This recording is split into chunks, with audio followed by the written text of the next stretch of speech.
Hello friends, welcome to my class. Today we will discuss about reflective teaching. ये reflective teaching क्या है, इनका importance क्या है, अप्रोचेस क्या है, उनको प्रमोशन करने के लिए स्ट्रेटजीज क्या है, एडवांटेज क्या है एंड डिसएडवांटेजेस क्या है, हम डिस्कस करेंगे वन बाय वन.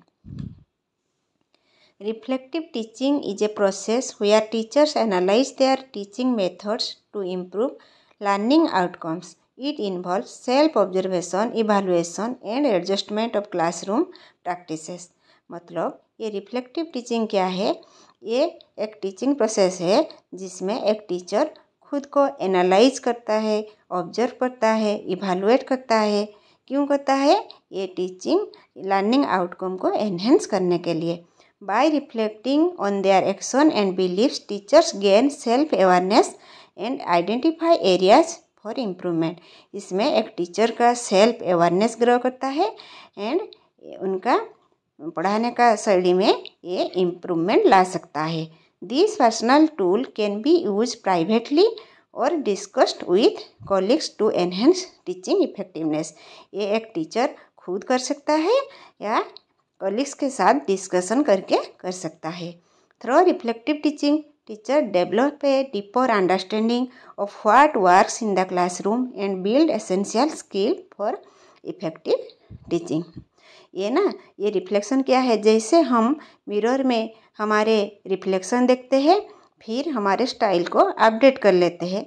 ऐसे एक टीचर उनका पढ़ाने के शैली में पढ़ाने का स्टाइल तरीका का अपडेट कर लेता है. कैसे? ये खुद को ऑब्जर्व करके, इवेलुएट करके, एनालाइज करके, पीयर्स के साथ, कलीग्स के साथ डिस्कशन करके. Then importance of reflective teaching. Teachers gather various aspect of their lessons including lessons organisation, time management, student performance, question and classroom interaction. इसमें क्या होता है? ये एक टीचर लेसन को ऑर्गेनाइज कर सकता है, टाइम मैनेजमेंट करता है, स्टूडेंट का परफॉर्मेंस देख सकता है, इसे कैसे क्वेश्चन करना पड़ेगा स्टूडेंट को, ये डिसीजन लेता है. क्लासरूम इंटरेक्शन कैसे होना चाहिए, ये डिसीजन एक टीचर ले सकता है. This involves a systematic method of collecting, recording and analysing thoughts and observation. The teacher does not jump into conclusion by considering the response of louder student, instead analyze the overall classes. मतलब एक student collection करता है, recording करता है session को and analyse करता है उनका थॉट एक्सपीरियंस को, एंड ऑल स्टूडेंट को ये ध्यान देता है, ओनली लाउडर स्टूडेंट को नहीं. Then reflective teaching helps in evaluating and enhancing teaching quality. ये रिफ्लेक्टिव टीचिंग क्वालिटी को एनहेंस करने में हेल्प करता है. It gives freedom to teachers to impose their own methodology, enhancing rational thinking. ये एक टीचर को own methodology यूज करने के लिए हेल्प करता है एंड रेशनल थिंकिंग अर्थात युक्तियुक्त चिंता करने के लिए वो चांस देता है. It develops critical thinking and promote experiential learning. ये क्रिटिकल थिंकिंग को ग्रो करता है एंड एक्सपीरियंशियल लर्निंग में सुझाव देता है. ये एक्सपीरियंशियल लर्निंग में पहली क्लास में पढ़ाई थी. एक कोर्स एक्सपीरियंशियल साइकिल में जो feel, watch, think, do, concrete experience, observation, then abstract conceptualisation, then active experimentation. ये 4 स्टेप के जरिए एक साइक्लिक प्रोसेस है. इसमें एक टीचर उनका पढ़ाने का तरीका को इम्प्रूव कर सकता है, खुद को अपडेट कर सकता है. Then it serves as valuable professional development for both pre service and in service teacher. ये both pre service and in service teacher का प्रोफेशनल डेवलपमेंट में हेल्प करता है. Then approaches of reflective teaching. ये approaches क्या क्या है? External assessment, written account of experience and self assessment. ये एक्सटर्नल असेसमेंट 2 तरीक़ा से होता है, एक पीयर ऑब्जर्वेशन, एक स्टूडेंट इवैल्यूएशन. ये पीयर ऑब्जर्वेशन क्या है? ये एक टीचर पढ़ाने का समय उनका कॉलीग्स, कोई टीचर या हेडमास्टर या प्रिंसिपल को क्लास में बैठाकर उनको क्लासरूम ऑब्जर्व करने के लिए कह सकता है. फिर पढ़ाने के बाद डिस्कशन करके उनका नेगेटिव पॉइंट को हटा सकते हैं या कोई पॉजिटिव पॉइंट को ऐड कर सकता है। ये स्टूडेंट इवैल्यूएशन क्या है? ये पढ़ाने के समय या पढ़ाने के बाद स्टूडेंट के साथ डिस्कशन करके उनका लर्निंग एक्सपीरियंस को हासिल कर सकता है। स्टूडेंट का क्या लर्निंग आउटकम आया है, इसके अनुसार एक टीचर उनका पढ़ाने का तरीका को, उनका मटेरियल को, मेथोडोलॉजी को चेंज कर सकता है, अपडेट कर सकता है।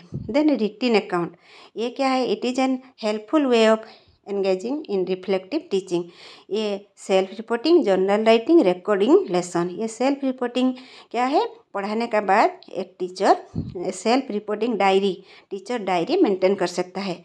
इसमें उनका पढ़ाने का तरीका, मेथोडोलॉजी, टीचर्स स्टूडेंट्स का रेस्पॉन्स, इंटरेक्शन, ये सब लिख कर रख सकता है। इसे रिव्यू करके उनका पढ़ाने में डेवलपमेंट ला सकता है। ये जनरल राइटिंग क्या है?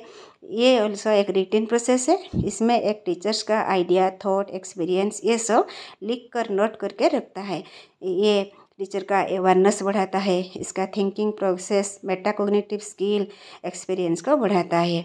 देन रिकॉर्डिंग लेसन, ये दो तरीके से हो सकता है, एक ऑडियो रिकॉर्डिंग, एक वीडियो रिकॉर्डिंग। ये पढ़ाने के समय एक टीचर उनका रिकॉर्ड करके बाद में इसे रिव्यू कर सकता है कि उनका गेस्चर, पोस्चर, पढ़ाने का स्टाइल, स्टूडेंट का साथ इंटरेक्शन, ये सब रिव्यू करके पढ़ाने का तरीका में कुछ इम्प्रूवमेंट ला सकते हैं, डेवलपमेंट ला सकते हैं। देन सेल्फ असेसमेंट, ये दो तरीक़ा से है, एक टीचिंग इन्वेंटरीज, टीचिंग पोर्टफोलियो। ये टीचिंग इन्वेंटरीज क्या है? ये शिक्षण सूची है, कुछ क्राइटेरिया है। इसमें एक टीचर सेल्फ रिपोर्ट लिख सकता है, क्या क्राइटेरिया ये मीट किया है और क्या नहीं मीट किया है, उनके ऊपर रिव्यू करके ये पढ़ाने में चेंज ला सकते हैं, अपडेट, खुद को अपडेट कर सकते हैं। ये टीचिंग पोर्टफोलियो क्या है?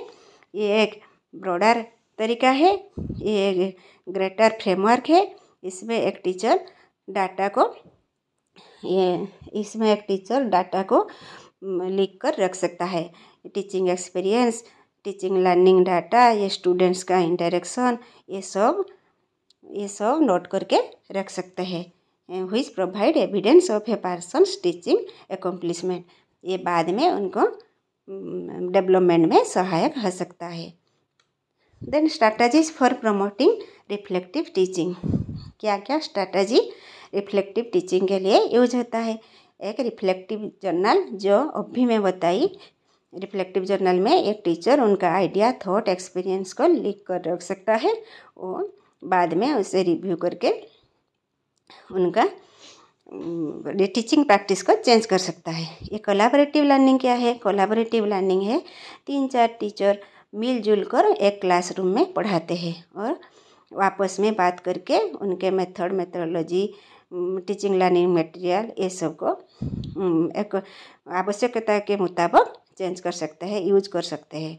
देन रिकॉर्डिंग लेसन, ये भी मैं अभी बताई, ये ऑडियो और वीडियो रिकॉर्डिंग के माध्यम से वो अपनी टीचिंग को रिकॉर्डिंग कर लेते हैं, बाद में उसे रिव्यू करके टीचिंग प्रोसेस में परिवर्तन ला सकते हैं, स्टूडेंट के चाहत के मुताबिक ये चेंज कर सकते हैं। Then teacher educator feedback, teacher educator से फीडबैक ले सकते हैं। पढ़ाने के समय कुछ टीचर एजुकेटर को क्लास में बैठे थे और बाद में उसके साथ डिस्कशन करके वो पढ़ाने के तरीका में, मेथोडोलॉजी में चेंज ला सकते हैं। पीयर ऑब्जर्वेशन, ये कॉलीग्स, टीचर, प्रिंसिपल और हेडमास्टर, ये उनको बैठा कर क्लासरूम में ऑब्जर्व कर लेते हैं और बाद में डिस्कशन करके उनका इम्प्रूवमेंट कर सकता है। देन स्टूडेंट फीडबैक, ये सबसे इम्पोर्टेंट चीज़ है। ये स्टूडेंट्स फीडबैक क्या है? कि पढ़ाने के समय, पढ़ाने के दौरान या पढ़ाने के बाद स्टूडेंट के साथ डिस्कशन करके एक टीचर ये जान पाता है कि उनका टीचिंग कितना इफ़ेक्टिव था और क्या कमी कमजोरी रह गया, कि फिर नेक्स्ट क्लास में ये उनका पूरा करने के लिए कोशिश करता है। देन एक्शन रिसर्च, ये एक्शन रिसर्च क्या है? ये इंस्टेंट प्रॉब्लम को सॉल्व करने का तरीका है। कोई क्लास में इंस्टेंट प्रॉब्लम आ गया तो इसे टीचर किस उपाय से किस तरीका अवलंबन करके ये हटा सकता है और टीचिंग प्रोसेस को एनहेंस करता है, ये एक टीचर ही खुद सोचता है। Then advantage of reflective teaching, ये रिफ्लेक्टिव टीचिंग का एडवांटेज क्या क्या है। It develops the quality of education through continuous improvement, इसमें टीचिंग का कंटिन्यूअस इम्प्रूवमेंट हो सकता है, टीचिंग क्वालिटी एनहेंस हो सकता है। It helps the teacher to reflect and assess their own teaching, इसमें टीचर खुद को एसेस करता है एंड टीचिंग प्रोसेस को ग्रो करता है।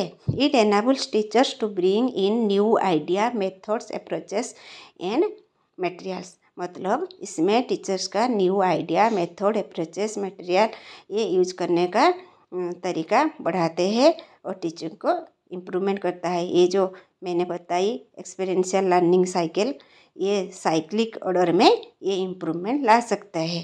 Then it gives an opportunity to assess how effective new approaches are, ये न्यू अप्रोचेस कैसे इफेक्टिव है ये सोचने के अपॉर्चुनिटी देता है एक टीचर को। Then disadvantage of reflective teaching, ये रिफ्लेक्टिव टीचिंग का कुछ डिसएडवांटेज भी है। ये क्या क्या है। It may not be adequate to resolve educational problem through reflective practices, मतलब हर प्रॉब्लम को सॉल्व करने के लिए ये एडिक्वेट सफिशिएंट नहीं है ये process. It is not suitable for small children at the lower level of teaching, ये लोअर लेवल में छोटे बच्चे के पढ़ाने के लिए ये सुइटेबल नहीं है।